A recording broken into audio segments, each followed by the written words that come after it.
Meus irmãos, a paz do Senhor, bom dia, só Bom dia. bênção, tudo bem com vocês? Amém. Bom dia. Graças a Deus por essa oportunidade de ter sido dado, né? Mais uma EBD do Jovem, é um privilégio nós estarmos aqui para estudar a palavra do Senhor, para aprender a sua palavra. Vamos orar nesta manhã, meus irmãos, amém? Amém. Amém. Senhor Deus e paz, nós estamos na tua presença. Senhor. Muito obrigado, Senhor, por ter aqui nos ajudado, ter nos dado graça, ter nos dado sabedoria, Senhor. Obrigado pelo ensino da tua palavra, os teus servos têm preparado, Pai bendito. Abençoa nesta manhã, Senhor, a cada irmão, a cada irmã que tem acessado esta classe, Pai bendito. Abençoa o nosso professor, irmão Givaldo, que tem tanto nos ajudado nesta obra, Pai bendito. O nosso pastor, Senhor, que tem nos ajudado, Senhor, os demais irmãos, diretamente e indiretamente, Senhor, que nesta manhã Tu possa renovar nossas vidas, Senhor, possa nos guardar, Senhor, nos nossos lares, livrando de todo mal e todo perigo. Pai bendito, Pai amado, tem misericórdia daqueles que estão acamados, Senhor, aqueles que estão nas Tuas mãos, Senhor, aqueles que estão desenganados dos médicos, visita também ali, Senhor, Jonathan ali na seu lar, Senhor, aqueles jovens, Senhor, que está impossibilitado, Senhor. Mas Tu és o Deus poderoso que tudo pode, tudo vê, Senhor. Abençoa Teus pais ali também, ricamente, Senhor. E os irmãos que estão enfermos nos seus lares, socorre nesta manhã, Senhor. Tem misericórdia da Tua igreja, Senhor. Guarda a Tua igreja nesta manhã, Senhor. Abençoa a Tua obra em todo mundo. Pai bendito, é no nome de Jesus que pedimos a Tua bênção. Amém. Amém. Deus abençoe, irmão. Irmão Givaldo, pode prosseguir. Deus abençoe. Obrigado, Cláudio. Paz do Senhor, agora sim, definitivo. A gente vai falar um pouquinho nesse trimestre sobre Josué e a obra de Josué em conquistar as terras daquela região de Canaã, para, enfim, a promessa de Deus ser cumprida, de uma vez por todas, né? A gente vê que a promessa de Deus ela vai acontecer lá em Abraão, né? A gente vai falar sobre isso mais para frente, só de forma reduzida, aqui, resumida para os irmãos entenderem. E aí, Deus ratifica em Moisés e cumpre em Josué, né? Então, essa entre-safra, ela acontece, e acontece uma sucessão de coisas. Acontece a questão de José no Egito, enfim, a gente já vai detalhar melhor, mas a promessa de Deus de fato é cumprida em Josué, quando de fato há a conquista da terra prometida, né? Então esta revista ela vai falar sobre este período, mas o autor da revista ele pede para a gente sinalizar e situar os irmãos um pouquinho antes do que aconteceu um pouquinho antes, para a gente poder, de forma contextual, entrar no texto. Mas, a princípio, eu queria, até peço a ajuda do irmão Cláudio, do irmão Fábio, hein? O autor da revista, ele usou um texto, eu não queria fazer isso, mas inevitavelmente eu tenho que fazer. Ele usou um texto de Romanos 8:37, até legal que os irmãos leiam conosco, eu vou tentar jogar na tela. Esse texto, ele vai falar um pouco sobre em todas as coisas somos mais do que vencedores. E é um texto muito gostoso de ver, de ler, de entender, porque é um texto que vai exatamente ao nosso encontro, à nossa necessidade de conquista, né? E ele é muito sutil, porque se a gente não tomar cuidado, a gente acaba achando que ele está falando de coisas materiais e de um triunfalismo que a gente sempre gosta de ouvir, né? Ó, você é capaz, você vai fazer, você vai receber, né? E neste texto, nesse contexto, o autor usou exatamente para isso, para falar, olha, 8:37 Romanos, mas em todas as coisas nós somos mais do que vencedores. Aí eu, observando bem que realmente, de fato, a época de Josué foi uma época de muitas conquistas. uma época de muitos milagres, de muitas bênçãos, de muitas coisas acontecendo ao mesmo tempo em favor do povo de Roma. Do povo de Roma não, desculpa, do povo hebreu, né? E o que acontece? A gente acha, às vezes, que Deus também vai agir desta forma na nossa vida, mas preocupado com conquistas materiais. Então, esse texto de Romanos, ele é muito usado para a gente falar de triunfalismo, de determinismo, né? Ele fala assim, ó, Romanos 8,37 diz que você vai ser mais do que vencedor, então você não vai ficar doente, não vai ficar desempregado, não vai ficar desanimado, não vai ficar ansioso, porque eu digo, você é mais que vencedor. Só que a realidade da nossa vida não é assim, né? A realidade é o contrário. E aí eu só queria contextualizar os irmãos desse texto. Esse texto é interessante porque ele vai falar de conquistas espirituais que Cristo fez por nós, né? E não de conquistas materiais, ok? Então vamos dar uma lida no texto, eu vou colocar aqui na tela. É importante a gente dizer isso, por quê? Porque quando a gente lê o texto, a gente vai achar que o texto está falando exatamente de bênçãos materiais, né? Mas o texto está falando de bênçãos espirituais. Então essa conquista, que era física do povo de Josué, era uma conquista de nação, de terra, né? Não se contextualmente falando, não faz sentido usar esse texto de Romano. Então eu achei que o autor ele quis usar um texto que não fazia sentido com o contexto de Josué, ok? Vamos dar uma lida lá, Romanos 8:31. Se tiver com a Bíblia aí, eu vou pegar minha Bíblia, eu botei na tela, tá pequenininho. Mas é necessário que eu fale sobre isso antes de a gente continuar, ok? Romanos 8:31. Vai dizer assim, depois disso, o que nos resta? Se Deus está conosco, quem estará contra nós?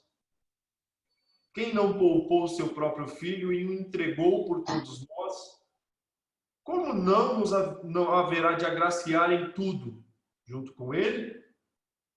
Quem acusará os eleitos de Deus? É Deus quem justifica. Quem condenará? Cristo, aquele que morreu, ou melhor, que ressuscitou, aquele que está à direita de Deus, que intercede por nós. Quem nos separará do amor de Cristo?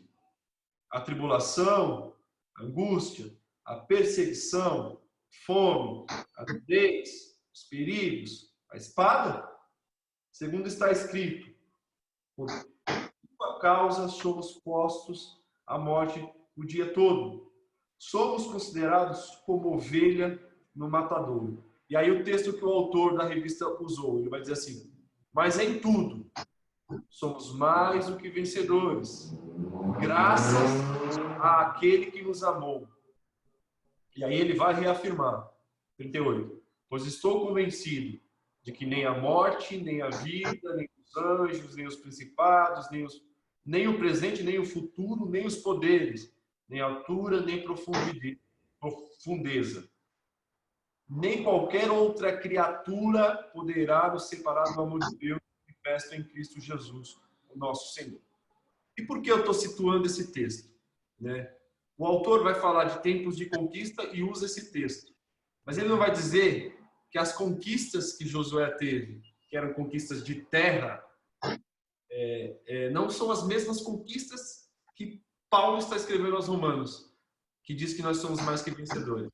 Então, o que são essas conquistas que Paulo estava falando aqui?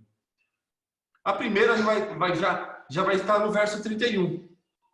Se Deus é por nós, quem será contra nós? Então, essa é a nossa primeira conquista nesse contexto desse texto. Deus é por nós. Então, Deus sendo por nós, a gente consegue entender que todas as outras coisas, por mais que tentem nos desanimar, não nos afastam de Deus. Okay? No verso 32, vai dizer que nós temos um Deus, juntamente com Cristo, que nos deu o privilégio e nos deu privilégios maravilhosos. Vai dizer, aquele que nem poupou o seu filho e nos entregou, também nos dará essas coisas. Então ele está falando de privilégios de ser alcançado pelo Filho de Deus. Né? Aí no verso 33 vai falar da eleição. Quem intentará contra os escolhidos de Deus? É Deus que os justifica, né? Aí no 34 vai falar sobre a nossa intersecção com Cristo, a nossa junção com Cristo, né? Vai falar assim que Deus, o próprio Cristo intercede por nós, né? No verso 34. E no verso 35 vai falar que nós temos uma união inviolável com Deus, com Cristo, né? Quem nos separará do amor de Cristo? Observe que as conquistas, as coisas que nós somos mais que vencedores, não são coisas físicas, materiais. São conquistas que Cristo fez por nós na cruz. Inevitavelmente, nós temos que tomar muito cuidado quando nós usamos um texto desse fora do contexto, porque parece que nós queremos triunfar diante dessas coisas. Mas o próprio autor, no verso 38, vai dizer que estas coisas tentam nos afastar de Deus. Até as coisas boas, né? Vai dizer a morte, a vida, os anjos, os principados, potestades, nada podem nos separar do amor de Deus. Então, só para a gente contextualizar, nós somos mais do que vencedores, não para coisas desta vida, coisas materiais. Nós somos mais que vencedores no nosso relacionamento com Deus. Então, todas essas coisas, por mais que queiram nos desanimar, não pode nos tirar esse amor, esse selo do Espírito Santo, que nos garante a aproximação com Deus. Tá? Eu só contextualizando isso para os irmãos entenderem que muitas das vezes, na aparência do mundo, nós vamos perder. Né? Nós vamos ficar doentes, vamos ficar desempregados. Né? Diferente aqui de Josué, no contexto de Josué, foi só vitória. Porque eles precisavam conquistar aquelas terras e etc. Mas na nossa vida hoje, mas uma coisa, nós somos mais que vencedores. O nosso selo, a nossa integração com Jesus, ela é inviolável. Então, nada pode nos separar do amor de Deus. Nada, nenhuma dessas coisas. E a condição é, Ele nos escolheu, Ele nos justifica e Ele nos selou com o Espírito Santo, que é a garantia de que nós somos escolhidos. Amém? Só para contextualizar os irmãos, tô errado? É isso mesmo, né, Fábio? Né? Eu não posso dizer que é só conquista aqui. Parece que é. Parece que a nossa vida vai ser só vitória. Mas muitas das vezes nós vamos ficar doentes. Vamos ficar tristes. Mas isso não pode nos afastar do amor de Cristo. Esta coisa que esse texto de Romano quer dizer. Amém? É isso mesmo, Fábio? Amém. É isso aí. Não estou errado não, né?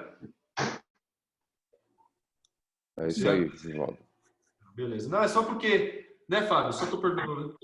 O texto parece que, assim como Josué teve muitas conquistas materiais, físicas, a gente também vai ter essas mesmas conquistas.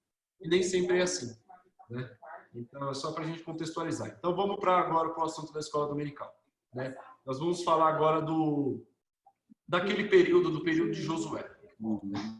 Então, contextualizando os irmãos, a revista ela vai falar sobre esses assuntos, né? Sobre o livro de Josué, os tempos de conquista, o chamado de Josué. Eu não vou detalhar muito sobre Josué, sobre a paciência, a resiliência, a sabedoria de Josué, a capacidade em conquistar, a capacidade como guerreiro, como batalhador. Eu não vou falar sobre isso agora. Ficará para a próxima aula. É provável que o nosso irmão Fábio dará essa aula. Mas esses são os assuntos que nós vamos falar nessa revista, ok? São algumas batalhas, etc. Eu começo fazendo essa pergunta para você, né?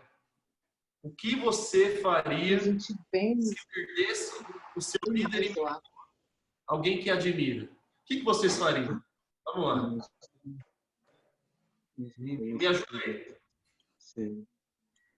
Alguém quer falar? Qual é a primeira coisa que você faz quando percebe que perdeu um grande líder ou que até mesmo alguém que você ama muito se foi?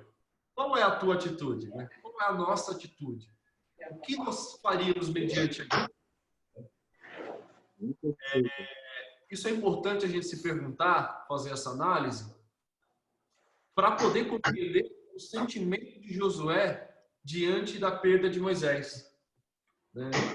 Era um sentimento não de que acabou aquela obra, mas quem falava com Deus era Moisés. Quem recebeu as tábuas era Moisés. Josué viu toda aquela situação, ele conviveu com aqueles milagres, mas não era ainda o momento de Josué agir. Né? Não era o momento de Josué ter qualquer atitude. Né? Então, Josué, ele fica numa situação delicada. Por quê? Porque ele aprendeu com Moisés. Ele viu os milagres de Deus através da vida de Moisés, mas Moisés parte sem conquistar a terra prometida. E havia uma promessa de Deus para isso acontecer. Então, aí Deus convida Josué para conversar, Deus convida Josué para ter esse diálogo e anima Josué falando, olha, Moisés se foi, mas é você que dá continuidade à obra. Então, no primeiro versículo da revista, a gente vai ver Deus chamando Josué para uma responsabilidade, mas também para manter o legado de Moisés. Observem bem o que vai acontecer aqui. Olha o que Deus vai falar para Josué. O primeiro versículo da revista vai dizer assim, ó, Josué, capítulo 1, versículo 1. Sucedeu, depois da morte de Moisés, servo do Senhor, que este falou a Josué, filho de Num, servidor de Moisés, dizendo. Então a gente já começa a perceber que quando Moisés morre e Josué passa a assumir a responsabilidade, Deus o chama para uma responsabilidade sem esquecer do legado, aquilo que Moisés já tinha feito.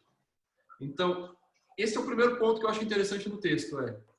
Nós não somos chamados para reinventar nada. Né? Muitas das vezes a gente, no nosso anseio de liderar ou de fazer, a gente quer mudar tudo. E eu já fui muito assim. Mas agora foi assim, mudou tudo. Responsabilidade e respeito ao legado de um homem sábio.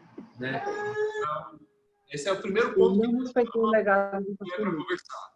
Legado e responsabilidade. Aí o verso 2. Inclusive, Givaldo. Pode falar. Inclusive, olha que interessante. Você lendo esse texto aí, se você observar, ele fala assim, sucedeu depois do primeiro versículo lá, né? E sucedeu depois da morte de Moisés, servo do Senhor, que o Senhor falou a Josué. O Senhor falou a Josué depois da morte. Depois da morte de Moisés. Josué acompanhava Moisés. Só que Deus falava com Moisés. Deus dava orientação a Moisés, porque Moisés era líder. Agora, a partir do momento em que Josué assume a liderança, Deus passa a falar com ele.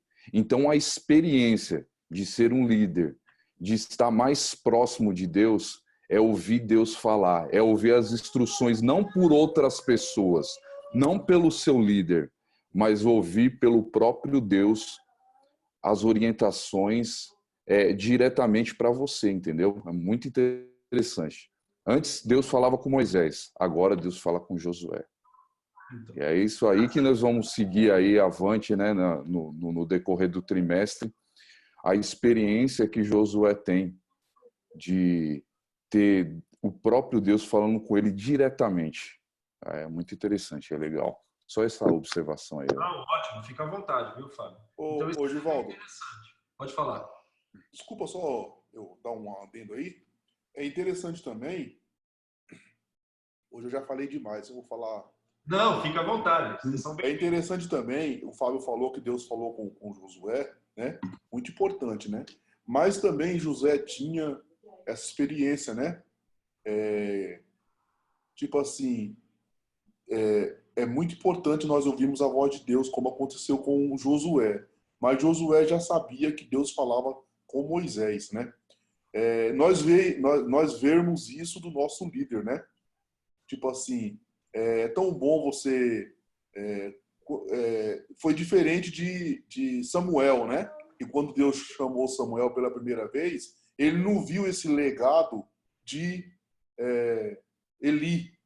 Ele não viu esse legado de Levi. Então, por isso que ele ficou em dúvida. Mas o Senhor me chamou? Tem alguém me chamando. Então, ele não viu esse legado de Eli. Diferente de Josué. Ele, quando Deus chegou para falar com Josué, que nem o Fábio fez essa boa colocação, ele já era acostumado, né? Opa, Deus falava com Moisés. Eu sabia disso. Ele morreu, agora Deus vai falar comigo. Foi diferente de Samuel, que não tinha esse legado. Então é muito importante, né?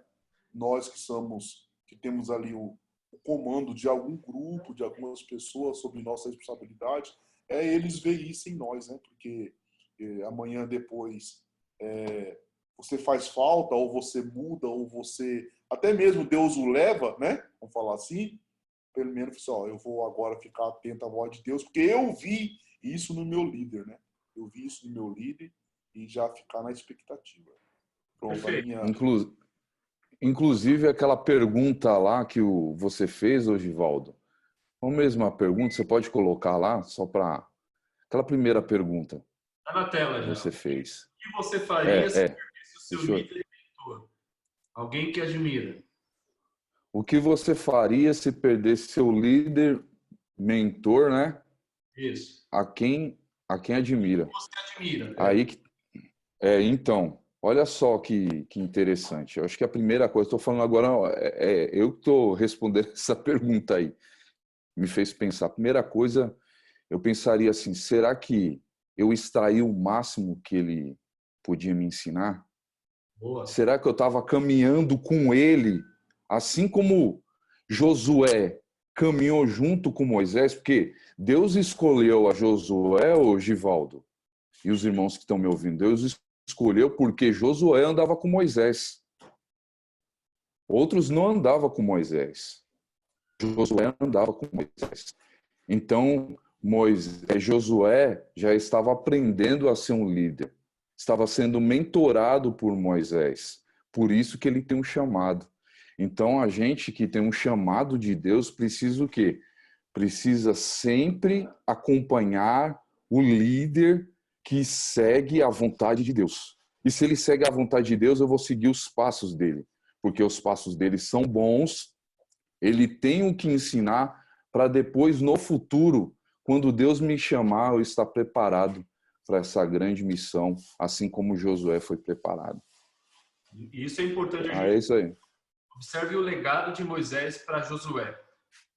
Josué serviu Moisés antes de servir a Deus, né? Isso é importante dizer. 40 anos. 40 anos Moisés ensinou Josué. Josué escutou. Olha só a resiliência de Josué. Eu não vou entrar muito no perfil de Josué, senão a gente sai do contexto da aula. De aguentar, esperar 40 anos até chegar o momento certo de assumir a responsabilidade e o legado de Moisés. Foram 40 anos servindo, segurando a tábua, ouvindo Deus, ouvindo Moisés também. Então, essa é a importância de a gente citar isso, né? Então, Givaldo, então, na verdade, se você observando o tempo, ninguém pode ser líder de um dia para a noite, né? Ninguém pode ser um líder do dia para a noite. Primeiro tem que entender a Deus, ficar próximo de Deus, entender o que o líder está ensinando, se preparar para depois assumir. Essa é a verdade. Observem bem aqui, lembrando de um fato,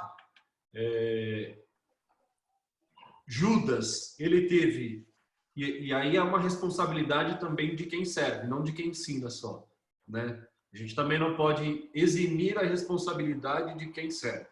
Judas teve o melhor pai, o melhor pastor, o melhor líder, mas fez a escolha errada. Entendeu? Então a gente também tem que entender que há responsabilidade em Josué.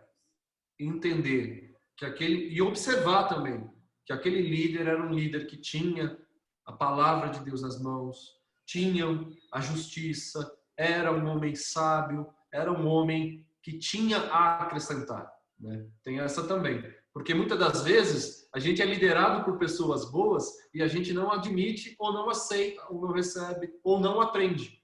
E aí acaba que o problema não é do líder, e sim meu. Judas é o exemplo claro disso. Então por isso que eu digo aqui, responsabilidade e legado. Por quê? Porque manteve aquilo que Josué começou, né? E se a gente continuar, aí a primeira coisa é, Deus chama e fala assim, olha, coisas já aconteceram, mantém isso daí, Josué. Aí vem o imperativo de Deus, aí Deus se posiciona, né? E fala assim, você vai ser agora, ó, Moisés é meu servo, mas agora a partir do momento que você passa a ter a responsabilidade, a ordem é minha. Então nós vamos ver que Deus já manda, né? Deus não negocia, Deus impõe. Por quê? Porque a promessa é dele, quem cumpre é ele. Nós obedecemos, nós somos servos, né? O famoso escravo da orelha furada, né? Servo da orelha furada. Nós obedecemos sempre, né? Então, Deus já se posiciona como quem? Como aquele que vai liderar Josué, né? Josué perdeu o seu líder, Deus passa a liderar. Passe este Moisés, meu servo, é morto, dispõe-te agora, passa, esse verbo está no imperativo, passa esse Jordão, tu e todo este povo, a terra que eu dou aos filhos de Israel. Então já há um imperativo de Deus falando, olha, eu determino, eu abençoo, só obedece, né? Só faça aquilo que eu estou dizendo, né? Aí avançando, verso 3, isso está na revista, tá? Eu estou lendo para a gente ganhar tempo. Vai dizer assim, ó, capacidade, aí o verso 3 vai falar da capacidade de Deus em cumprir as suas promessas. Então, o Deus que manda é o Deus capaz de cumprir. Porque não adianta nada Deus mandar e não ser capaz de cumprir aquilo, né? Então, observe bem. Aí Deus vai dizer, todo lugar que pisar a planta do vosso pé, vou-lo tenho dado. A autoridade está aqui, ó. A capacidade está aqui. Como eu prometi a Moisés. Observem, a responsabilidade está toda em Deus. Por isso que eu chamo de responsabilidade e legado. Deus começou, Deus prometeu, e Deus há de cumprir através de Josué. Se não for por Josué, vai ser por outro. Mas o nosso privilégio, aí que eu digo, o nosso privilégio está em servir. Compreende? Servir a Deus é servir o próximo. Servir a Deus é levar o povo para a terra prometida. Inevitavelmente. Então nós temos que aprender a servir e a confiar na capacidade de Deus em cumprir a sua promessa. Aí vamos para o próximo versículo. Próximo versículo, Deus delimita a forma de atuação. Então eu chamei de amplitude e limite, né? Então já Deus fala exatamente para Josué, Josué, você vai conquistar esta faixa de terra, nada além disso. Por quê? Para delimitar Josué de não ser opressor com outras pessoas. Porque acaba que quando a gente vai conquistando, a gente acha que quer conquistar mais poder. Aí Deus já ensina, olha, Josué, o seu limite vai ser desde o deserto e o Líbano até o grande rio, o rio Eufrates, toda a terra dos heteus, até o mar grande para o poente do sol. Será o vosso limite. Amplitude e limite, porque a obra do Senhor é diferente para cada um. Nós temos que saber aonde a gente tem que atuar, né? E o nosso limite de atuação, senão a gente fica querendo mais poder, sabe? Mais poder.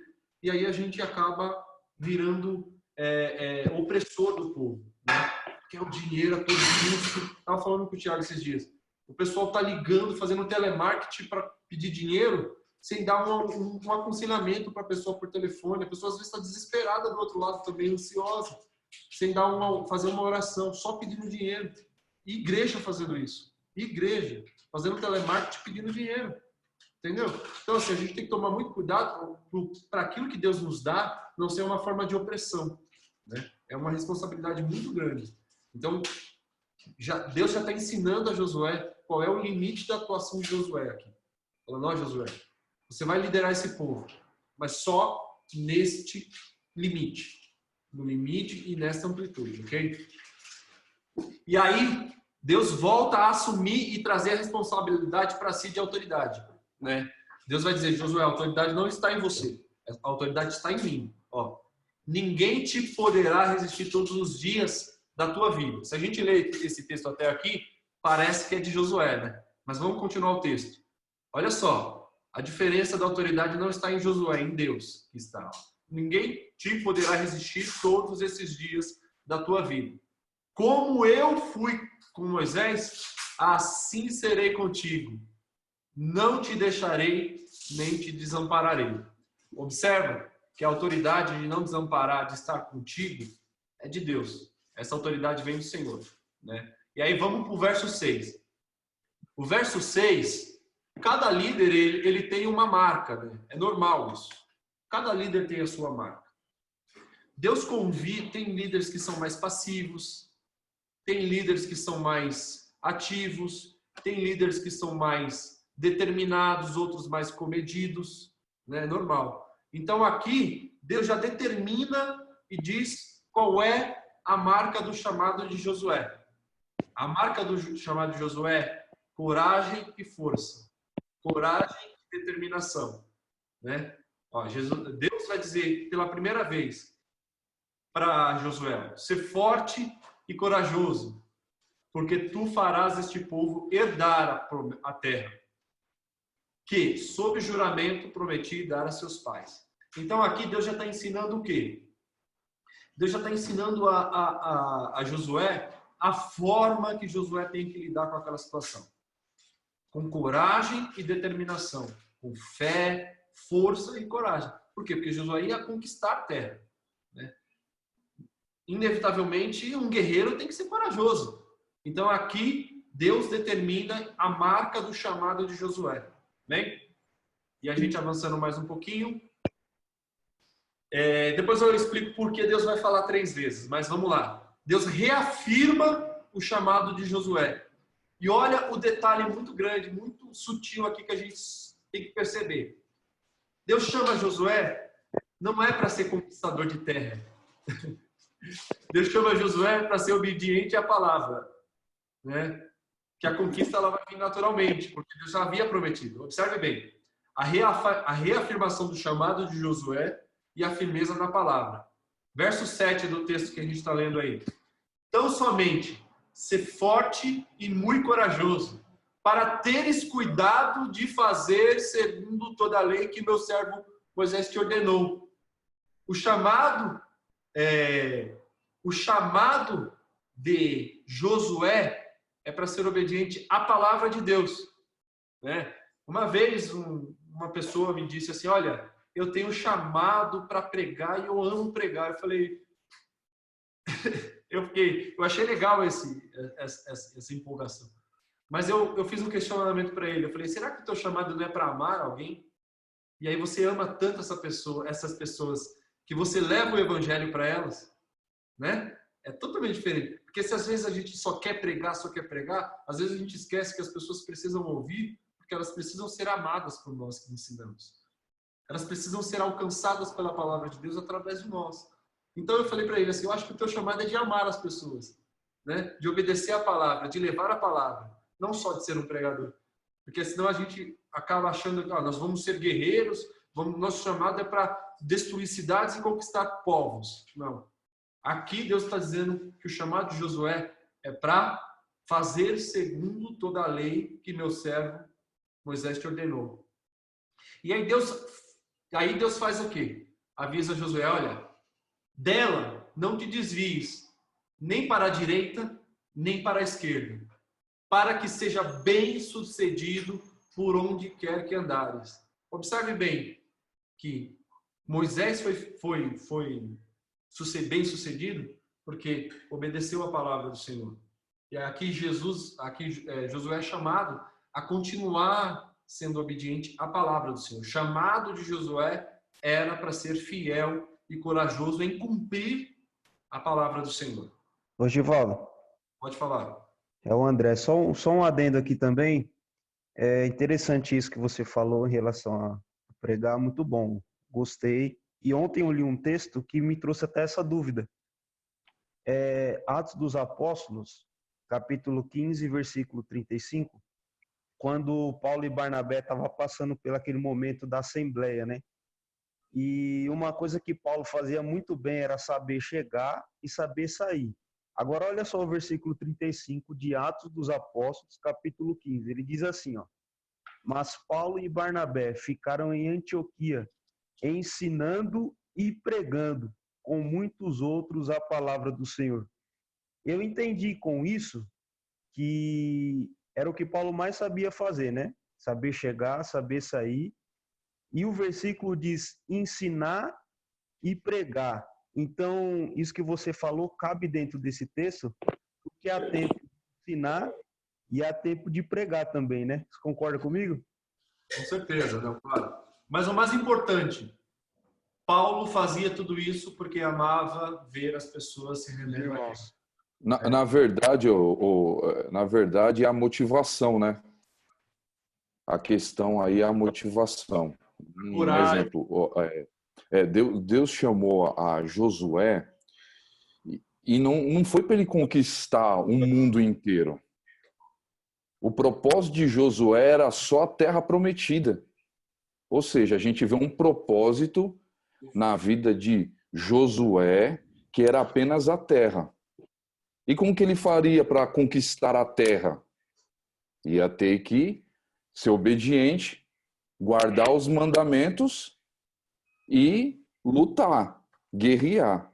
Então, essa questão aí que o André está falando, vocês estão falando aí, a questão vai da motivação. Todo mundo é chamado para amar.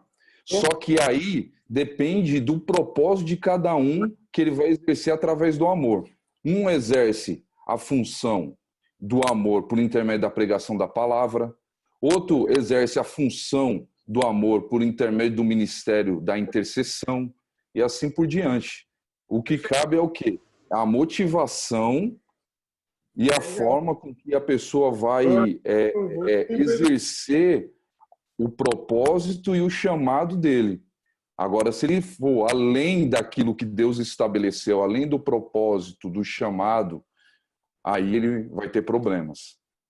Por isso, assim por isso que eu disse anteriormente que Deus já delimitou, né? É isso aí. A área de atuação de... Senão a gente quer ser tudo e não é nada, né? Essa é a inclusive, você mencionou algo interessante que eu gostei, que foi o quê? Você falou assim, a amplitude e o limite. A amplitude de estar na presença de Deus e o limite para ficar dentro do propósito de Deus. Isso mesmo. É isso aí. Então, vamos avançar aqui, porque a gente tem mais meia horinha de aula só para a gente acabar. Então, o chamado de Josué era para cumprir a palavra de Deus, a ordem do Senhor em fazer o quê? Em obedecer toda a lei, né? E aí, o segredo está aqui, ó. Zelo em cumprir a determinação de Deus. Aqui está o segredo de um ministério bem-sucedido, de um chamado bem-sucedido. Não cesse de falar do livro dessa lei. Aqui que o André falou, que Paulo, mesmo assim, discretamente ali, estava continuando a pregar, tal, né? Ó, antes medita nela de dia e de noite, primeiro, em mim, né? Tá vendo? Faça em mim, ó, medita. Né? Tenha cuidado de fazer segundo tudo quanto está escrito. Exemplo, medita dentro, exemplo, fora. Né? E aí farás prosperar o teu caminho e será bem sucedido. A palavra, ela faz em nós para fazer através de nós. Né? Faz em nós, primeiro, depois, através de nós, ela faz na vida das pessoas. Ok? E aí, por fim, pela terceira vez, né? E aí esse texto não está no tópico da escola dominical, Deus vai dizer para Josué, ser forte, e não te mandei eu, ser forte e corajoso. Não temas e nem te espante, porque o Senhor teu Deus é contigo por onde quer que andares. Né? Então, observe bem. Na cultura judaica, o número 3 é o número da completude, vamos dizer assim, né? Da permanência. Observem bem. São 3 em 1, né, significa que eles são permanentes, não podem mudar. Jesus morreu e ressuscitou no terceiro dia, era uma segurança de que realmente aconteceu aquilo. Eu escrevi aqui que na lei judaica isso se chama shazaká. Eu não sei falar judaico, não sou igual o Tiago, que fala hebraico, né, hebraico fluente, mas digamos que é a resolução final, permanente da coisa, né? Então Deus vai falar 3 vezes com Josué para garantir que é o próprio Deus que está sustentando aquele ministério, né?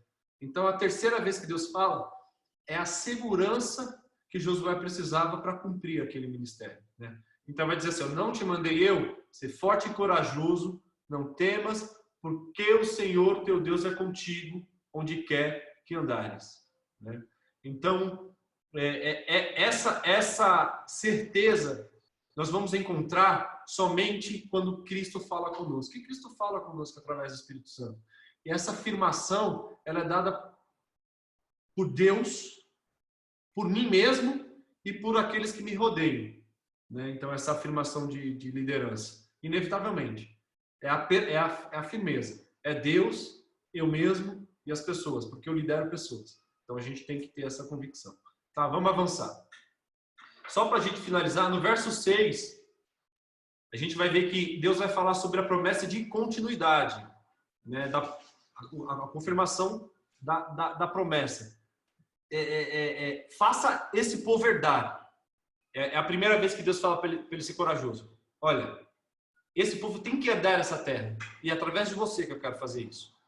Aí no verso 7, ele vai mostrar qual é o meio. Primeiro é a confirmação da promessa. No verso 7 a gente vai ver um meio para essa promessa se cumprir, obedecendo segundo a lei. E o terceiro, a gente vai ver a segurança e a garantia de Deus em cumprir isso. Ok? Eu sou contigo por onde quer que andares. Amém? Então a gente já situou os irmãos do texto que a gente tem. E aí a gente vai para a aula, né? No contexto histórico, a gente vê na história, Israel é a única nação que você consegue chegar ao primeiro cidadão dela. Gênesis 12:1. Né? Não tem nenhuma outra nação que você consegue chegar ao número 1. Israel consegue. Por que consegue? Porque Deus garante aquilo que ele fala. Então a gente vai chegar até Abraão, seja por meios históricos ou seja por meios teológicos. É a única nação que se pode traçar o seu cidadão número 1, Abraão, né?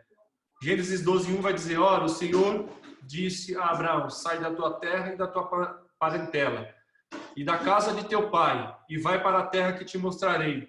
De ti, Abraão, farei uma grande nação.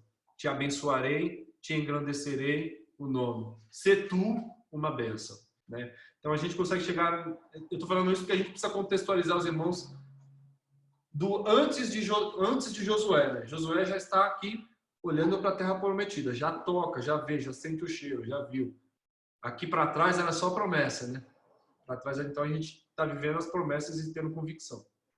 E aí, eu separei em 3 grandes núcleos, vamos dizer assim. Primeiro é o da promessa, aqui é o do começo, do início da promessa e do cumprimento da promessa. Então, Moisés foi chamado por Deus para constituir a nação e estabelecer suas leis civis e religiosas, né? Então, Moisés, ele era legislador, foi o primeiro legislador da nação de Israel. Depois a gente vai ver que Esdras fez isso e depois Jesus fez isso também, né? São os 3 legisladores, aqueles que determinam e impõem leis, né? Então, assim, e o que eu acho mais engraçado no chamado de Moisés, eu queria que vocês abrissem a Bíblia aí. Vamos lá, vamos dar uma lida comigo. Êxodo 3. Eu acho engraçado que aqui Deus também faz a mesma coisa. Observem bem em Êxodo 3. Vamos dar uma lida em Êxodo 3. Vamos ler o verso 2. Ó. O anjo do Senhor apareceu numa chama de fogo no meio de uma sarça. Moisés olhou e eis que a sarça ardia no fogo e a sarça não se consumia. Então disse Moisés: darei uma volta e verei este fenômeno estranho. Verei porque a sarça não se consome. viu Deus que ele deu uma volta para ver, e Deus o chamou do meio da sarça e disse: Moisés, Moisés. E respondeu: Eis-me aqui. E Deus disse: Não te aproximes daqui mais. Não te aproximes daqui. Tira as sandálias dos pés, porque o lugar que estás é uma terra santa. E disse: Eu sou o Senhor dos teus pais, o Deus de Abraão, de Isaque, o Deus de Jacó. Então o Moisés cobriu o rosto, porque temia olhar ao Senhor. Vamos observar aqui uma coisa? A terra que Moisés pisou era santa porque Deus estava lá. Né? Porque essa terra depois foi conquistada por pessoas como nós, pessoas que não... Então, a presença do Senhor santifica o lugar. Isso é fato. Então, isso é uma coisa que nós temos que tomar muito cuidado. Né? Onde Deus está, nós temos que ter cuidado, porque ali habita a santidade. Mas no chamado de Moisés, uma coisa engraçada é que quando Deus chama Moisés para cumprir aquilo, Moisés vai dizer o quê? Ah, Senhor, eu não sei. Ah, Senhor, eu não posso. Ah, Senhor, eu não sou capaz. A gente vai ver isso mais para frente, né? Ali no capítulo 4, ele vai dizer assim, ó: E respondeu Moisés: Eis que não acreditarão em mim, nem ouvirão a minha voz, pois dirão, Deus não apareceu a você. E Deus perguntou: O que é isso que tem nas mãos? Moisés lançou em terra, e aí a gente já sabe essa história. Mas Deus não tenta convencer Moisés da capacidade de Moisés cumprir aquela missão. Deus explica para Moisés que a capacidade estava nele. Porque Moisés vai dizer assim: em nome de quem eu vou falar para eles? Em nome de quem? Aí Deus vai falar assim para Moisés: olha, o eu sou te enviou. Ele não vai falar assim: Moisés, vai lá falar que você é o Moisés. Deus convence Moisés de que a capacidade de cumprir aquela promessa estava em Deus e não em Moisés. Então a segurança de Moisés estava em Deus, né? Então às vezes eu escuto algumas pessoas falar: ah, mas eu não sou capaz, ah, mas eu não sei. Se nós tivermos a confiança em Deus, se nós obedecermos a tua palavra, a tua lei, é Ele que garante o resultado final. Então vamos avançar. E aí chega Josué, né? Josué, depois de um treinamento intenso com Moisés, é convocado por Deus para conquistar a terra prometida. Nós temos que observar que Moisés pega um povo, basicamente Josué pega aquele povo, todo o povo que nasceu no deserto. Ninguém, exceto Caleb e Josué, estava no Egito. Ninguém, exceto Josué e Caleb.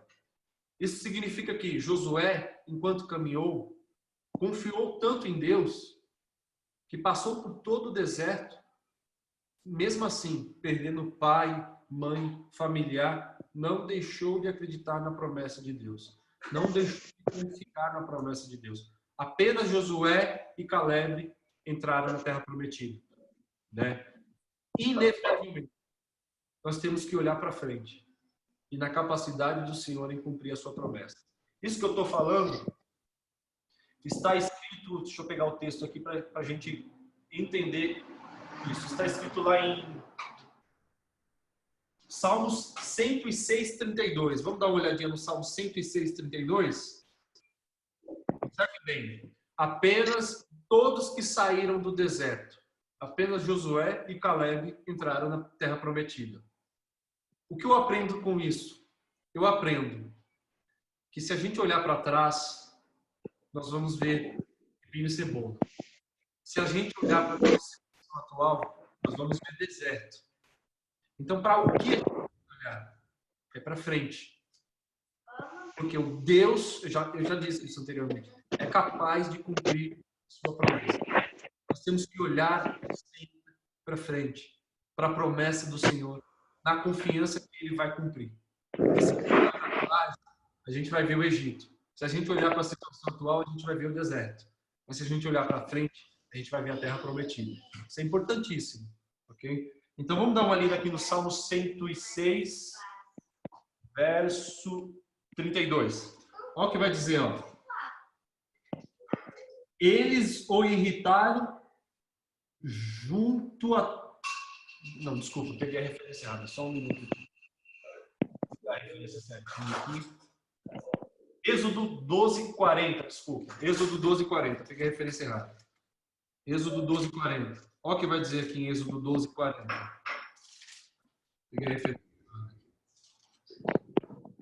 Êxodo 12:40 vai dizer: a estada dos israelitas no Egito durou 430 anos. No mesmo dia em que findavam os 430 anos, os exércitos de Deus saíram do Egito, do país do Egito. Esta noite, durante a qual Deus velou para fazer sair do Egito, deve ser todos os israelitas numa vigília. Eu anotei a referência errada. Deixa eu ter certeza que eu anotei a referência certa aqui. Eu sempre anoto. Aqui, ó. A estada dos israelitas, 12:40, vai dizer exatamente isso.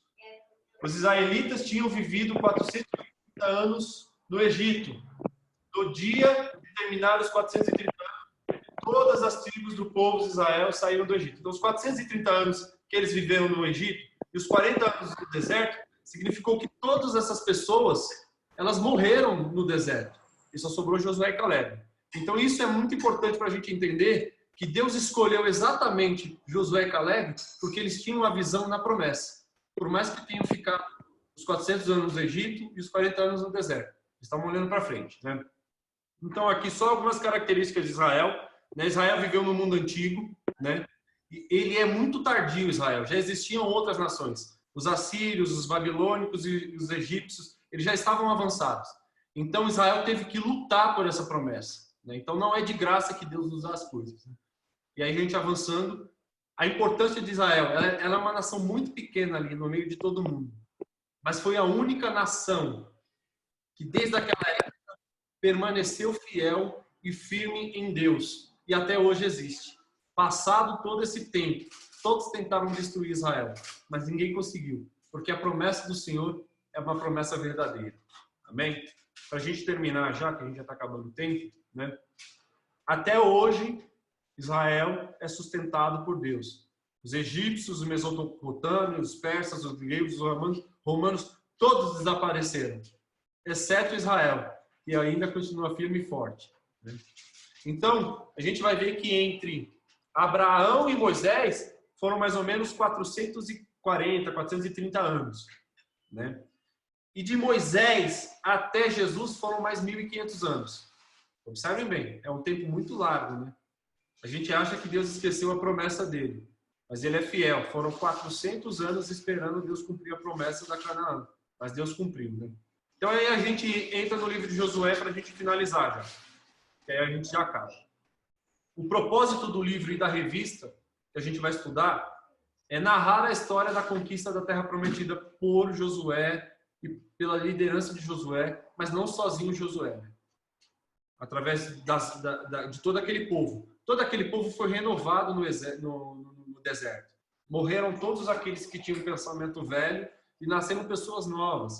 Essas pessoas novas, elas tinham fé, elas passaram o Jordão, elas conquistaram Jericó, elas conquistaram os amorreus, elas fizeram uma série de conquistas. Então era um povo que já tinham visto os milagres do Senhor e confiavam. Não durou muito tempo, a gente sabe que Israel sempre vacila e volta a ser como era antes, né?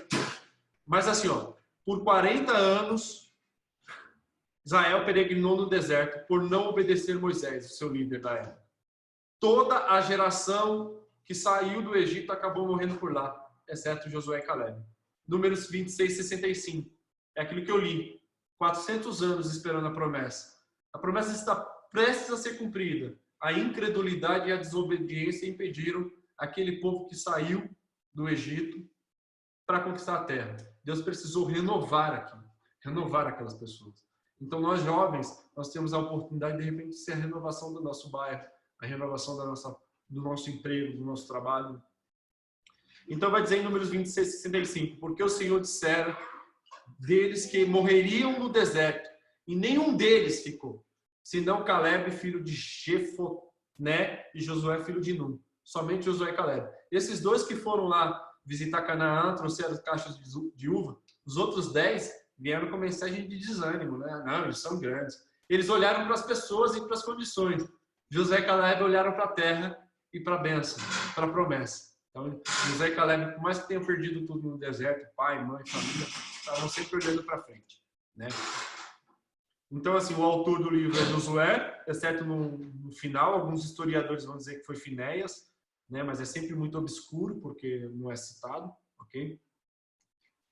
Então, Josué está no contexto dos livros históricos. É o primeiro livro dos livros históricos do Velho Testamento, ok?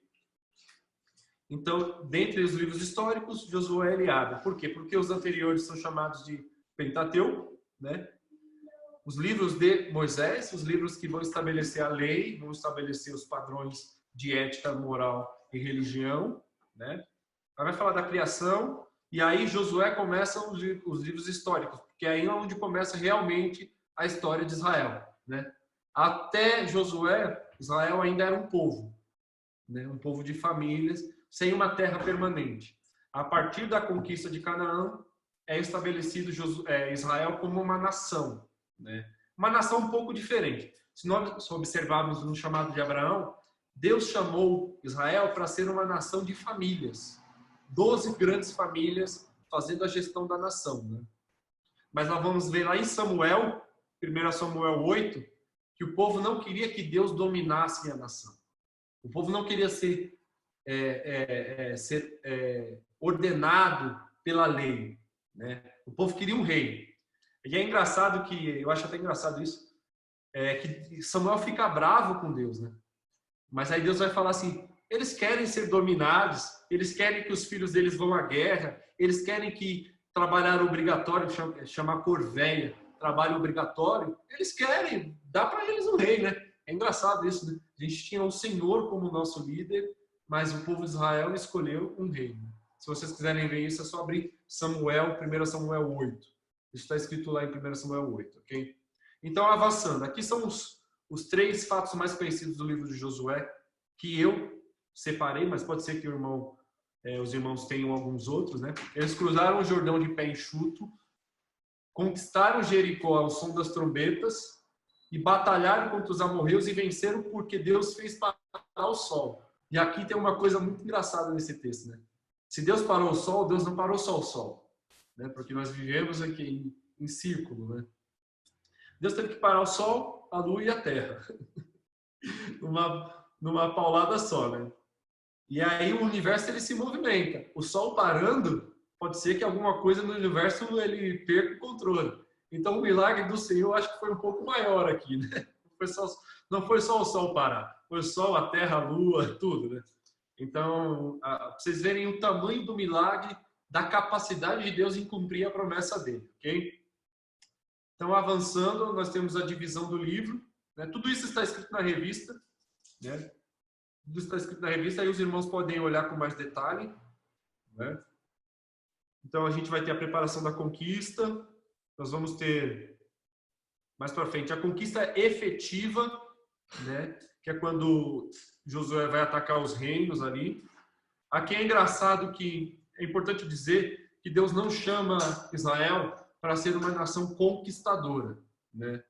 Israel não era o desejo de Deus que Israel fosse uma nação conquistadora. Mas no propósito de Deus em cumprir a sua promessa, Deus precisou que por aquele período Israel fosse uma nação conquistadora, né?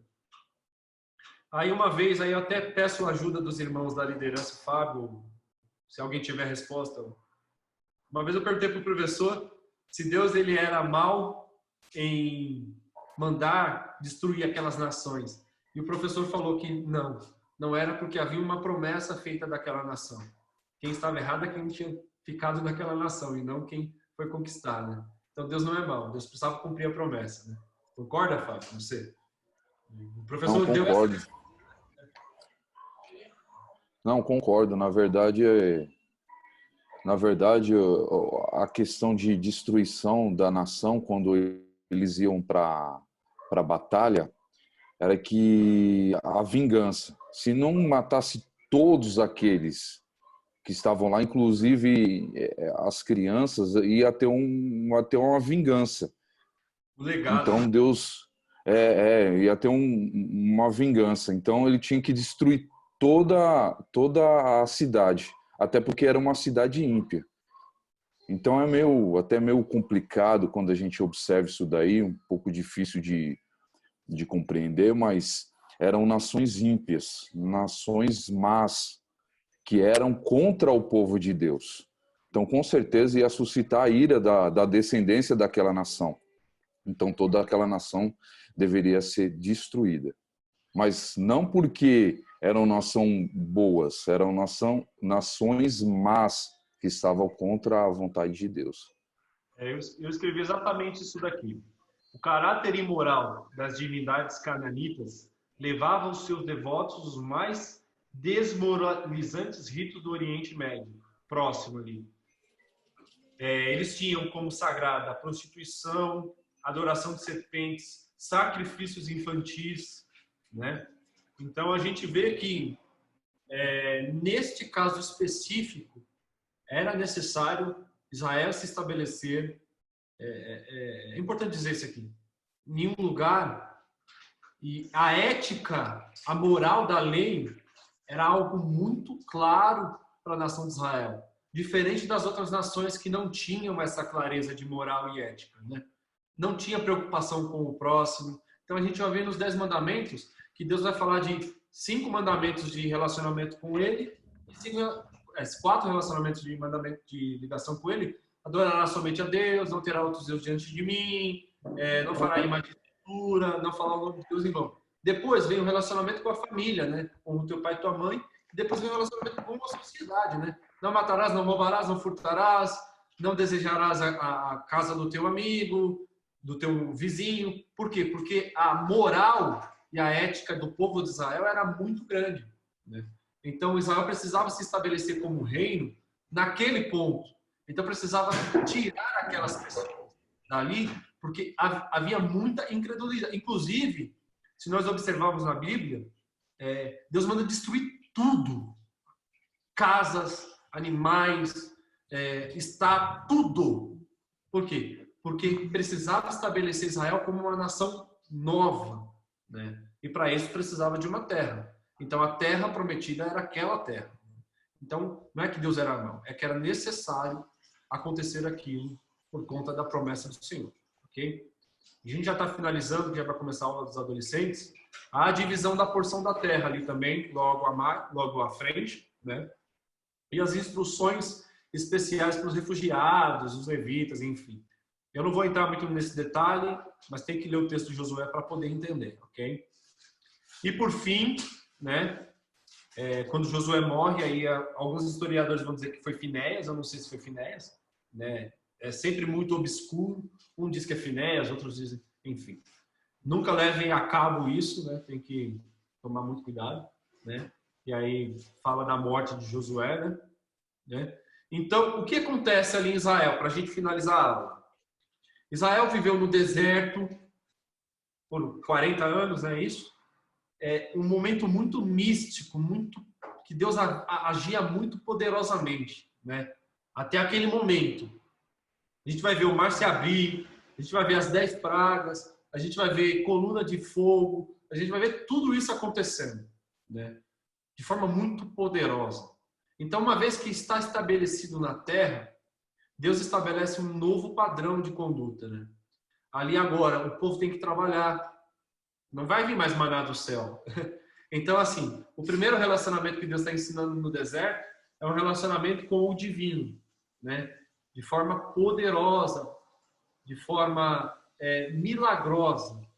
Quando é estabelecida a terra, quando o povo passa a assentar na terra, Deus passa a cobrar daquele povo que cumpra a lei de forma muito exata, mas também cobra aquele povo que eles construam as próprias casas, que eles plantem, que eles aprendam a viver uma vida social agora, né?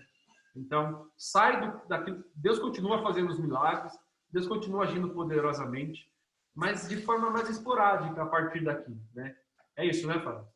Deus não vai mais, daqui para frente, Deus vai agir poderosamente, mas muito mais esporadicamente do que agiu durante a libertação do povo de Israel. Por quê? Porque Deus quer que aquele povo passe a construir, a criar família, a viver socialmente de forma agradável a todos, né? Então daqui para frente vai ter milagre, a gente vai ver muitas outras batalhas, muitas outras coisas, mas Deus passa a agir de forma diferente aqui, né? É isso, né?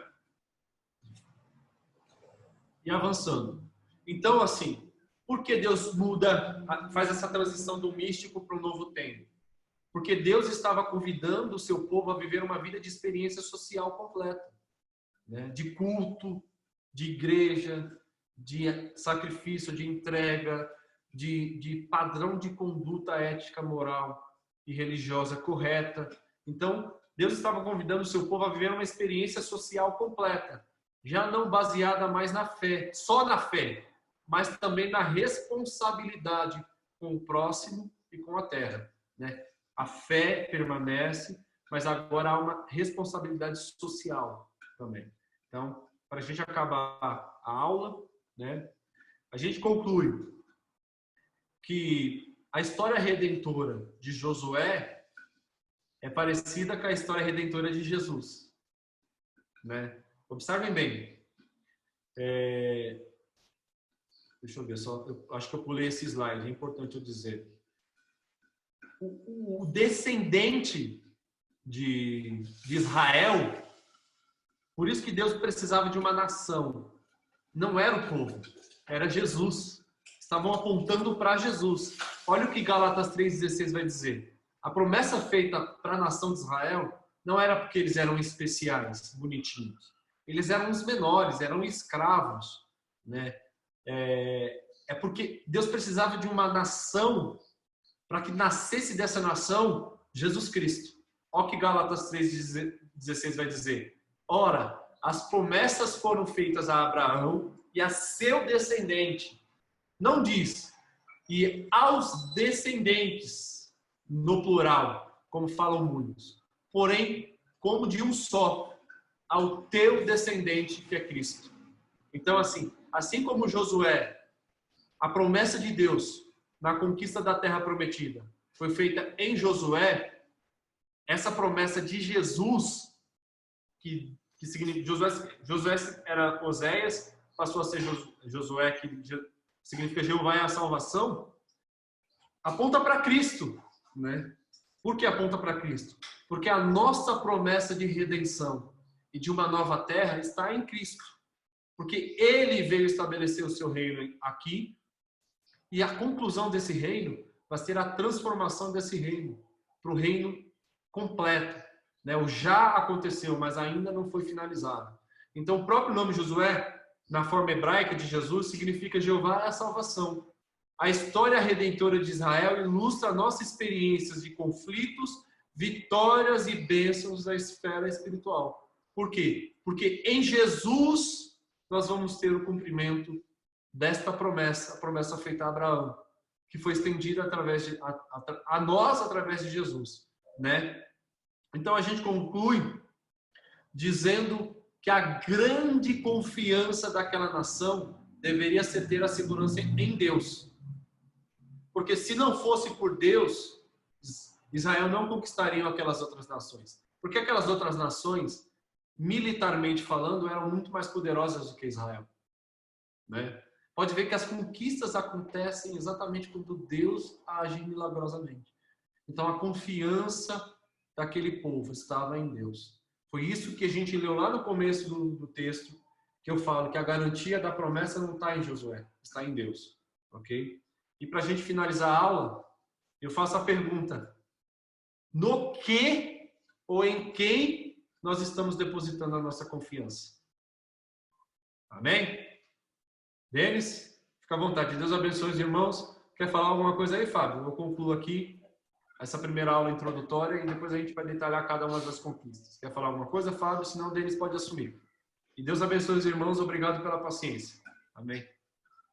Pai do Senhor, irmãos. Tá ouvindo? Estou no microfone. Amém. Quero agradecer ao Givaldo, agradecer ao irmão Fábio aí que estão à frente desse trabalho, né? E é assim, irmãos, como eu sempre estou frisando, está acontecendo essa fase que a gente não estava esperando, mas vamos tirar bons frutos dela, né? Vamos estar orando pelo Givaldo, pelo Fábio aí, essa nova o Fábio, né, nessa nova sala agora, e que Deus venha abençoar cada um. Vamos orar, irmãos? Deus, Ô, obrigado, Denis, Senhor. Denis, Pode falar, Fabião. só só uma observação.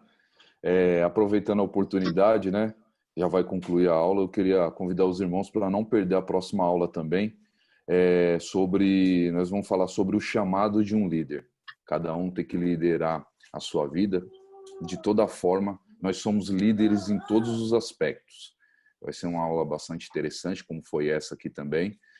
E vai ser muito bom. Eu gostaria de convidar os irmãos, mais irmãos aí, para a gente compartilhar desse conhecimento aí, todos nós juntos, e exercer uma liderança em toda a nossa vida. Tá bom? É isso aí, Denis. Amém. Então vamos orar, irmãos. Deus, obrigado, Senhor, por mais uma aula, Senhor, que o Senhor preparou para cada um de nós, Senhor. Onde, Senhor, como nosso irmão Givaldo falou referente a Josué, ele meio que prefigurar Jesus, que nós possamos estar firmes, Senhor, nesta palavra, Pai amado, possamos estar esperando em Ti, confiando em Ti, Senhor, porque isso não é o que fazemos, mas é o Seu propósito e é como nós atuamos na nossa vida, Senhor. Abençoa cada um, abençoa cada família aqui representada, Senhor. Toma, Senhor, nosso país em Suas mãos, nos guarda e nos livra de todo mal. Da bênção apostólica, nosso irmão Luciano. Acho que ele não tá, não. O Fábio é presbítero. Né? Ele saiu?